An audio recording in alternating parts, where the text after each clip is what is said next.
नमस्कार, मैं शुभजीत सोम और आपका स्वागत है भक्ति कथा में। आज की जो घटना है ये मध्य प्रदेश की एक गांव की घटना है, जहां पर हुआ है एक ऐसे आश्चर्यमय चमत्कार जिसे सुनकर पूरी दुनिया चौंक गए।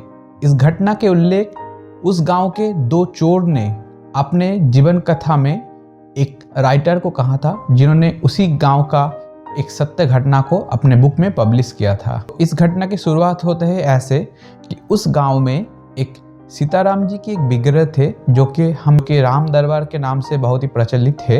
बहुत ही पुराना मंदिर, जो कि 250 साल से भी ज़्यादा पुराना मंदिर है, और वहाँ के मूर्ति बेशकीमती रत्नों और पत्थरों से बना हुआ था। वहाँ पर एक सेठ जी ने अपने आमदनी की एक अंश से एक बहुत ही कीमती सोने की जेवर और आभूषण सामग्री बनाया गया था उनके मंदिर के विग्रह के लिए, जहाँ पर भगवान सीताराम और उनके चरणों में हमारे प्रभु श्री हनुमान जी उपस्थित। वहाँ पर सेठ जी ने अपने आमदनी से बनाया जो कि बेशकीमती जेवर उन्होंने पुजारी के हाथ में सौंप दिया और पुजारी को कह दिया, इस गहने को भगवान को ऐसे पहना दीजिए कि ये गहना हमेशा भगवान के साथ रहे और इसी से भगवान की मूर्ति, ये विग्रह सुसज्जित रहे। पुजारी जी ने मंदिर के कमेटी को लेके उस गहने को ऐसे भगवान की विग्रह में से स्थित कर दिया, जिससे कि पूरा विग्रह बहुत ही सुंदर लगने लगे।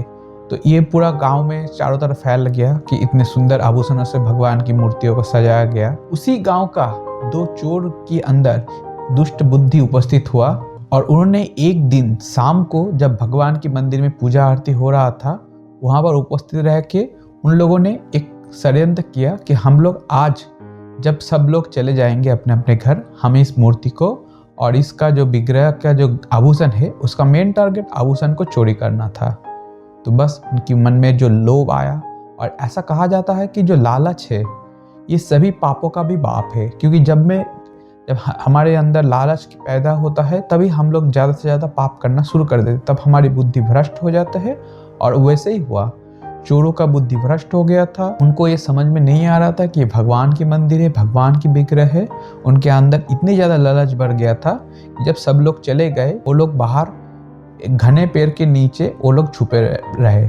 और फिर जब सब लोग अपने अपने घर चले गए, रात में उन लोगों ने मंदिर में डाका डाला और फिर मंदिर की दीवार लांद के उन्होंने मंदिर का जो लॉक था उसको तोड़ के अंदर घुस गया। घुसने के बाद भगवान विग्रह के जो सोने का जेवर थे उसको देख के वो लोग चौंधिया गया।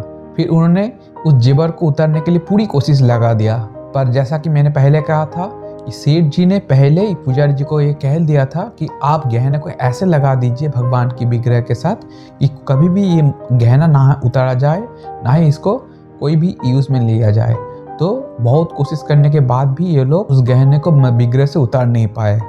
तो इन लोगों ने ये बुद्धि किया कि चलो, एक तो ये बहुत ही प्राचीन मंदिर है और ऊपर से ये जो विग्रह है ये बहुत ही मूल्यवान पत्थर से बना हुआ है, तो हम पूरा का पूरा मंदिर का जो विग्रह है उसी को उठा लेते हैं, उसके साथ हम गहनों को भी भेज देंगे तो दुगना रकम हमारे पास आ जाएगा। तो फिर अचानक से उस विग्रह के अंदर से एक चारों तरफ एक रोशनी आ गया। ये लोग ये सोच में पड़ गए कि भाई मंदिर में तो एक हल्की दिया के अलावा कुछ नहीं जल रहा है, तो इतनी रोशनी कहाँ से आ रहा है।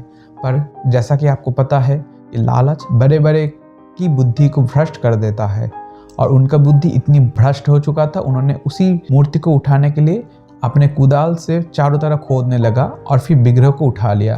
पर जब बारी आई बजरंगबली की मूर्ति को उठाने की, उन्होंने पूरी कोशिश की पर बजरंगबली की मूर्ति को वहां से उठा नहीं पाया। और फिर उन्होंने सोचा कि चलो अब तो ज़्यादा देर हो गया है, बहुत ही जल्दी सभी लोग मंदिर में आ जाएंगे, पुजारी जी और जो भी मंदिर के काम करने वाले लोग हैं, जल्दी जल्दी हम लोग यहाँ से चले जाते। फिर उन्होंने मूर्ति के साथ अपने घर चले गए। नेक्स्ट डे पुजारी जी जब कपाट खोले मंदिर का, सब लोग चौंक गया, हाय हाय पड़ गया पूरा गांव में कि हमारे भगवान की मूर्ति चोरी हो गया, सब कुछ लूट गया। पुजारी जी भी बहुत रोने लगे।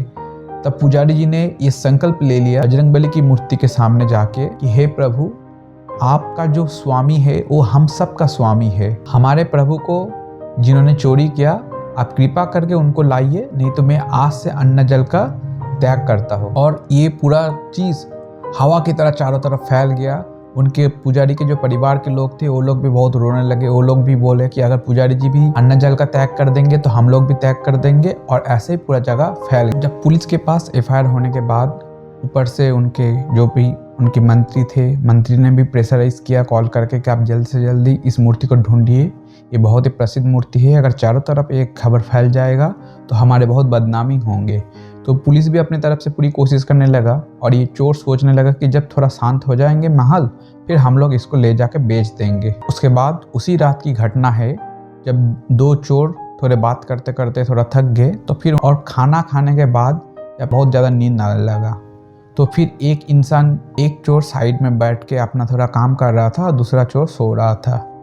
अचानक से दूसरा चोर नींद से चिल्लाने लगा, मुझे बचाओ, मुझे बचाओ, मुझे इससे बचाओ, ये मुझे मार डालेगा। बहुत जोर जोर से चीख रहा था। दूसरा चोर आया, क्या हुआ तुम्हारे साथ? वो ऐसे हड़बड़ा के उठ गया, मुझे उससे बचाओ, वो मुझे मार डालेंगे। कौन था? किसके बात कर रहा हूँ? वो बहुत ही भयानक एक बंदर था जो मेरे छाती के ऊपर चढ़ गया था और मेरे छाती के ऊपर वार कर रहा था कि मेरे प्रभु की मूर्ति को जल्दी से ले जाओ और मेरे प्रभु की मूर्ति मंदिर में वहाँ पर के आओ, नहीं तो मैं तुम सबको मार डालूंगा।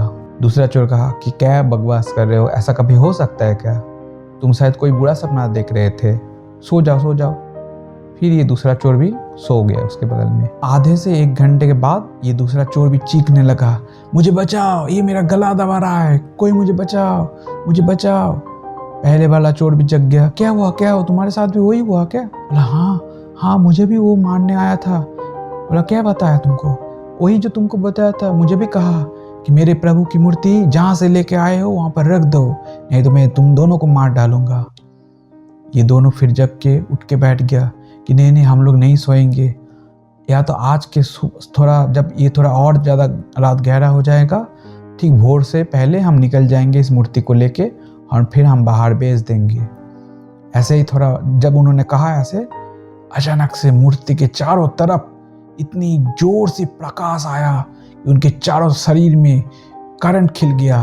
वो लोग डर के मारे कांपने लगा और फिर आकाशवाणी हुआ और मूर्ति बोलने लगा, तुम दोनों ने जो भी किया है ये अपराध है, इसकी दंड अगर नहीं भुगतना चाहते हो तो जाओ आज के आज ही इस मूर्ति को फिर से मंदिर में लौटा के आओ। ये चोर बोलने लगा, अगर हम लोग लौटाने जाएंगे गांव वाले हमें नहीं छोड़ेंगे, वो सब मिलकर हमें मार डालेंगे।